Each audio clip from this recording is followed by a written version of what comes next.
मित्र हो, सुप्रीम कोर्टाचे न्यायाधीश म्हणजे आदराचं आणि मोठ्या सन्मानाचं स्थान. कायद्याचा जेवढा आदर करायला हवा तेवढा सर्वोच्च न्यायालयाचा आदर हा आपल्याजवळ असायलाच हवा.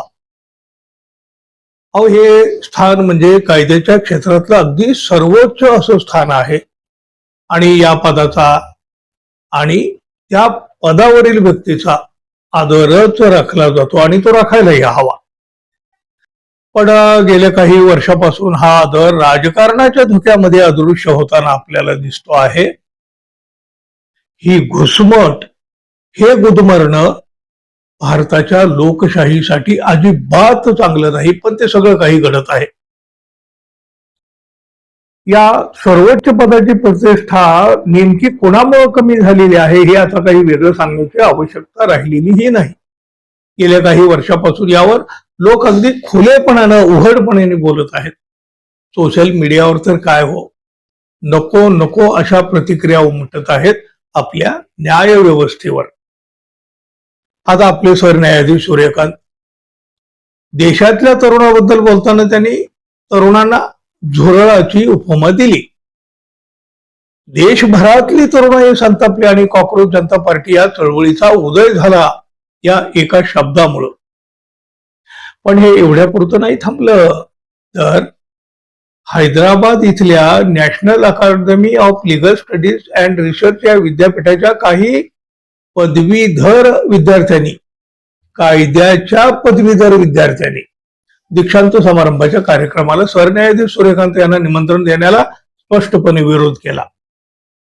त्यांच्या हातून आम्ही कायद्याची वकिलीची पदवीच घेणार नाही अशी त्यांची भूमिका.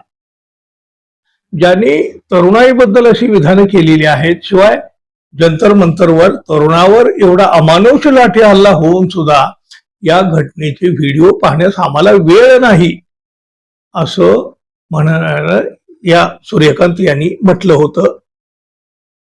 त्याचा निषेध म्हणून कायद्याच्या विद्यार्थ्यांनी सरन्यायाधीश सूर्यकांत यांच्या हस्ते पदवी स्वीकारण्याला स्पष्ट शब्दात नकार दिला.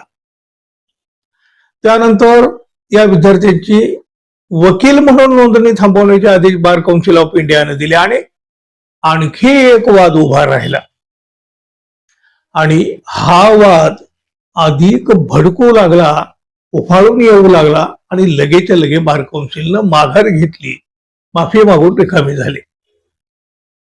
विद्यार्थ्यांनी आमच्यामध्ये इतरांनी कोणी लुडबुड करण्याचं कारण नाही असं स्वतः सरन्यायाधीशांनीच सुनावलं. पण त्यानंतर सुद्धा कायद्याचे विद्यार्थी आणि सरन्यायाधीश यांच्यातला वाद संपुष्टात आलाच नाही.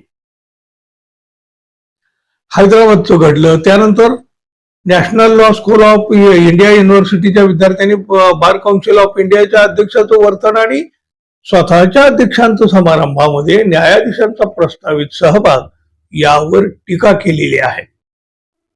विद्यार्थ्यांनी म्हटलं, हा मुद्दा केवळ पदवीदान समारंभाला कोण उपस्थित राहतं एवढ्यापुरता मर्यादित नाही. सत्तेसमोर सत्य मांडताना ज्यांनी अत्यंत धैर्य आणि नैतिक दृढ निश्चय दाखवला त्या नागसार विद्यापीठामधील आमच्या सहकारी विद्यार्थ्यांच्या पाठीशी आम्ही बिनशर्तपणे उभे आहोत असं या कायद्याच्याच विद्यार्थ्यांनी म्हटलेलं आहे.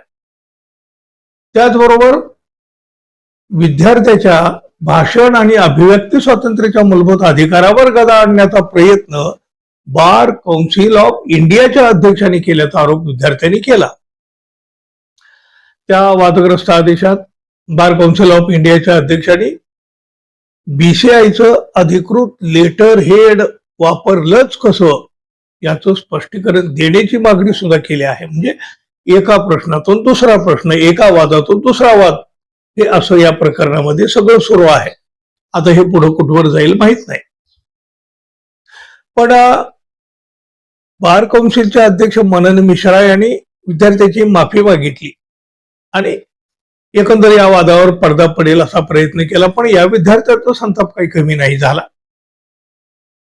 कायद्याचे शिक्षण पूर्ण केल्यानंतर सरन्यायाधीशांच्या हस्ते वकिलीची पदवी घेण्यात विद्यार्थ्यांना नेहमी गौरव वाटत आलेला आहे, अभिमान वाटत आलेला आहे आणि तो वाटणारच हो. देशाचे सरन्यायाधीश आहेत आणि होणाऱ्या वकिलांना सरन्यायाधीशांच्या हस्ते पदवी मिळते म्हटल्यावर कोणाला नको वाटेल, आनंदच वाटेल. पण इतिहासात पहिल्यांदा असं घडतं आहे की हे विद्यार्थी सरन्यायाधीशांच्या हस्ते पदवी स्वीकारायला तयार नाहीत. आणि या विद्यार्थ्यांना पाठिंबा दर्शवत इतर कायद्याचे विद्यार्थीही अन्य ठिकाणचे इतर ठिकाणचे ते विद्यार्थी सुद्धा सरन्यायाधीशाच्या विरोधामध्ये आता पुढे सरसावलेले आहेत. आपल्या न्यायव्यवस्थेच्या इतिहासामध्ये अशा बऱ्याच घटना पहिल्यांदा घडू लागलेल्या आहेत की ज्याची इतिहासामध्ये, म्हणजे आता ती चांगली वाईट हा भाग वेगळा, पण इतिहासामध्ये त्याची नोंदही होऊ लागलेल्या आहेत. बघा, न्यायालयाच्या बाबतीत खरं तर असं घडू नये, पण हे जरी खरं असलं तरी हे का घडतंय, कोणामुळं घडतंय आणि याला जबाबदार कोण, याचा सुद्धा गंभीरपणे विचार व्हायला हवा. सर्वोच्च स्थानाचा असा अनादर कशासाठी होत असेल मित्रांनो, तुम्हाला काय वाटतं जरूर सांगा. आणि जाता जाता आपल्या चॅनलला आपण सबस्क्राईब कराल ही अपेक्षा आहे. धन्यवाद. पुन्हा भेटू. नमस्कार.